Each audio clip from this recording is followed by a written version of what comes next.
Hi, welcome back to Bar Talk. We have a great episode here today. We have special guest, Fitz, coming away all the way from Long Island. I'm your host, Clemenza aka Peppino the Italian Mouse. So, let's start with, Fitz today. Well, thank you for coming all the way here. No problem. A lot of fun battling all that damn traffic. I'm sure it was. Having, 3 bridges coming over here? 3 bridges? I know, I took MapQuest, it was 13. 13, okay. You should have took Google, it's 8. Yeah, I know, right? I don't know. I think my Google was wrong. Well, I know this is going to be an interesting story, because your name is not Fitz, and you don't have a drunk story. I don't have a drunk story? I've got plenty of drunk stories. You have to have drunk stories. Your last name is Fitzgerald. Many times where my pants ended up on my bed, my shirt ended up on my dresser, and I ended up in the hamper. But, actually, I have a lot of good stories, especially when we used to go camping. I used to go camping with a group of friends. About 8 guys we could go out with. And, maybe that's a little bit better. Maybe now if I speak into the microphone, there we go. Yeah, so I used to go out camping all the time with a bunch of friends. And it would be a drinking weekend. We would pop open the beers, about 3 beers in, then we stood up tents. It was the thing where the next morning you have to slant to the side to say, okay, everything's even. Well, there was one time we couldn't go where we usually go. We usually went upstate New York. We had to go to a place that was more local. And of course we get there, it's about 9:30, and there's a sign there that says no alcohol. And what do we have? But 7 coolers, 6 of them filled with alcohol, and 1 has potato chips. I mean, that's it. Show them the one with the potato chips. They're not going to check all of them. No, they weren't checking anything. They just told us at 10 o'clock it was quiet time. So at 10:05, I'm famous for, it's quiet time! I was doing this throughout the night. There's one other thing I got to tell you before I get into the story, because it's going to come in later on. One of the things that what my friends and I used to do, we used to get together and we would know where we were in the camp because we would scream to each other. It's kind of like a mating call of hyenas almost. We just sit there and go, yeah, boy, boy, boy, boy, boy, boy! And everybody in the campground knows it. Well, again, it's now 11 o'clock at night, and we're screaming back and forth around the campsite, and then I hear somebody put on a Jerky Boys tape. Like, okay, time to go back to camp. We all go back to camp.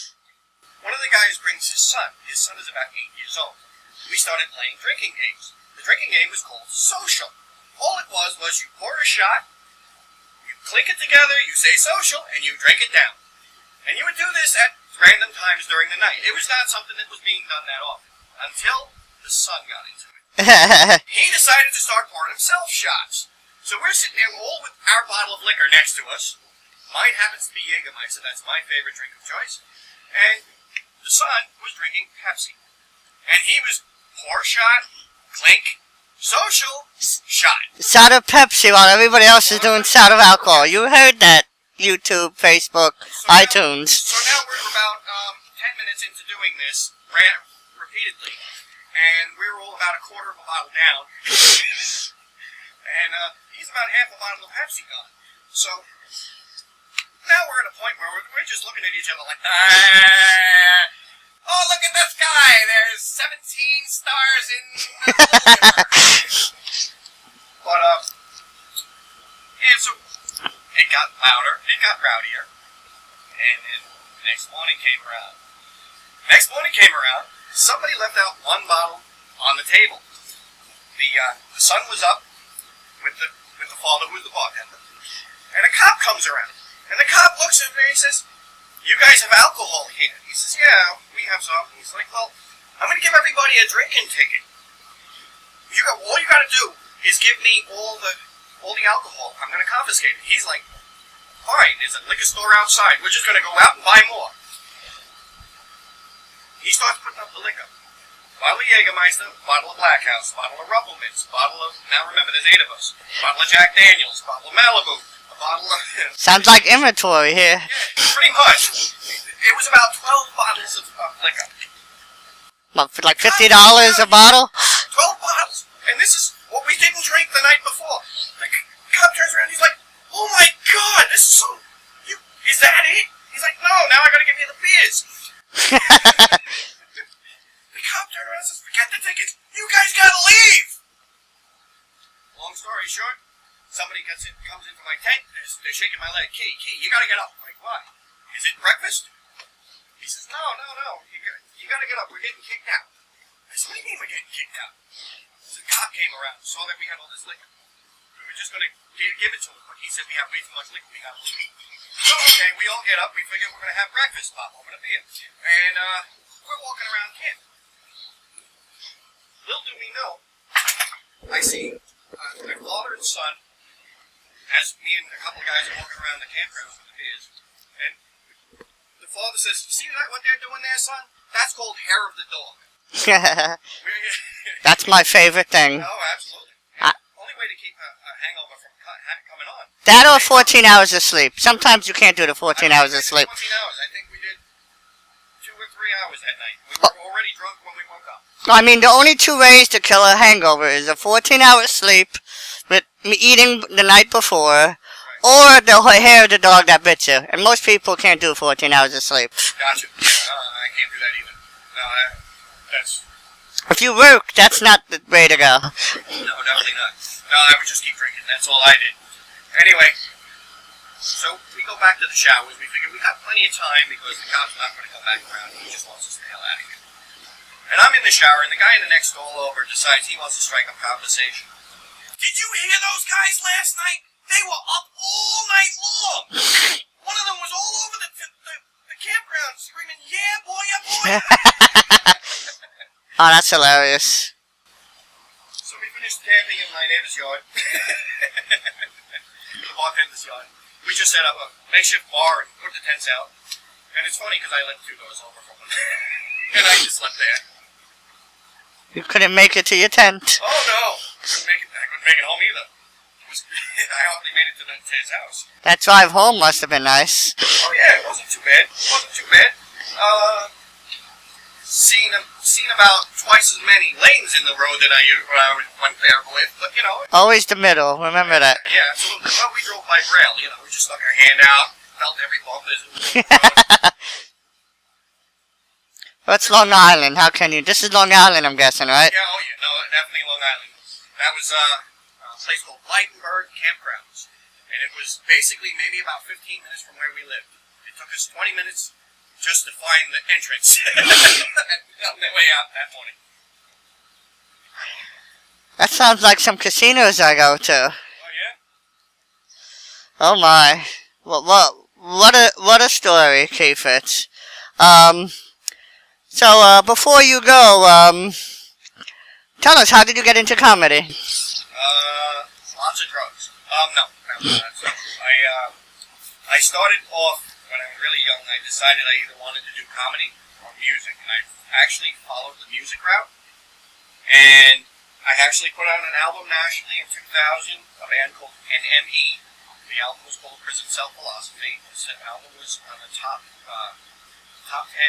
radio charts for 3 months straight. We were selling albums all over the country and some international. And my guitar player got very sick. I sang for the band, and he moved to Vegas. He got himself better. And I went to a comedy show from a former band member who was a drummer who hurt his back.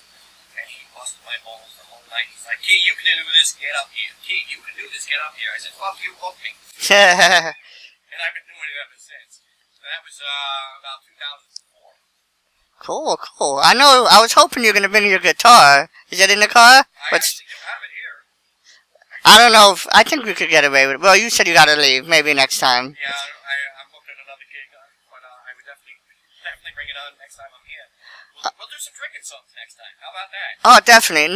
Next time, if this goes well, maybe I'll go out to Long Island. We'll do another show if you're having fun. Cool. Or maybe I'll meet you halfway in Queens. All right, no problem. I don't know. I don't know if I could go to Long Island. I went to Long Island once to see a hockey game. Oh, you went to see the Islanders? Yeah, I forgot what game it was. Nassau Coliseum. It was just nuts. I was too drunk. I mean, I enjoy all sports. It was fun watching the Devils. It's fun. I watched the Rangers. The Islander game, I was too drunk. I was passed out, sleeping in the stadium. We pre-gamed. You don't go to a sporting event without pre-gaming. So we pre-gamed 4 hours, so I was already done. Keep in mind, I'm 5 foot tall, 160 pounds. So you snuck in under the crowd. Yeah, pretty much. The Islander games you have to go to props because, you know, they lose most of the time anyway. And I'm an Islander fan, and I'm saying this. They really just suck this year. But hey, let's not get into sports. I'm a Net and Jet fan. I can't watch sports anymore. God. Even though You just like the underdog. I sure do. The Nets are coming up now that they're moving to Brooklyn, but they're not there yet. The Mets, they have their months, but then they have their, right now they're like 10 and 12. The Mets are doing really good. Yeah. I gotta give it to them. They are, but they'll fall through again. It just happens. The Jets, they're just entertaining to watch them lose. The people they pick up, I think you have to have a 10-year jail bid to play for the Jets. That's pretty much it. Fucking that Plaxico, end of his career, jail bid. Now the fucking dog killer, end of the year, jail bid. Like, you have to either be in Warray or upstate New York to play for the Jets. So, Warray prison, I'm talking about. So do you think when they're in prison, are they tops or bottoms? I think that Plaxico is a bottom, definitely. Bottoms because think about it. I mean, they just really like to take it in the ass on the field. So, I mean, really. Well, if they wear bottoms there, they're going to be bottoms on the Jet. On the field. Yes, they're going to be bottoms. Gives it a new meaning to hike. I can't wait to. Matter of fact, I should do this. I can't wait to see the fans' reaction. I'm sure half the Jets, half of New York and New Jersey is gonna love him if he's winning. The other half is gonna have dog killer. Yeah. The Giants are New Jersey. The only New York team is the Buffalo Bills. That's it.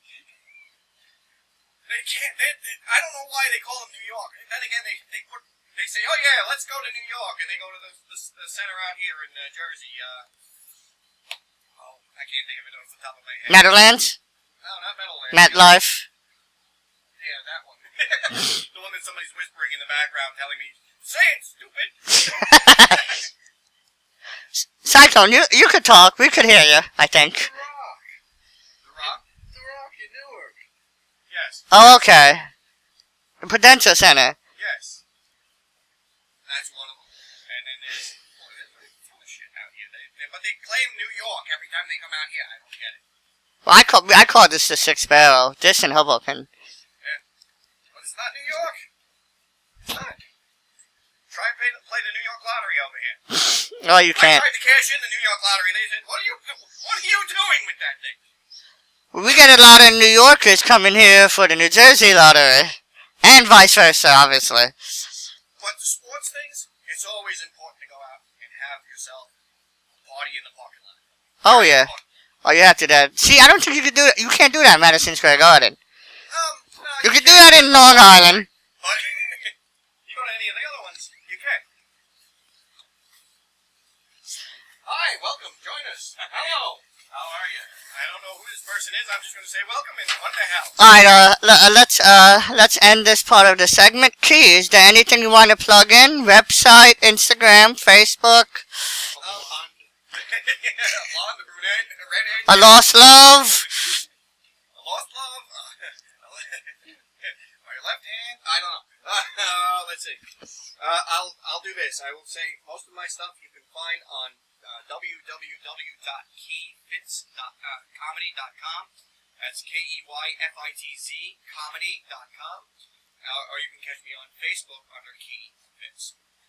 Other than that, catch me when you can, because I'll either be at a club or passed out in the bathroom. One or the other.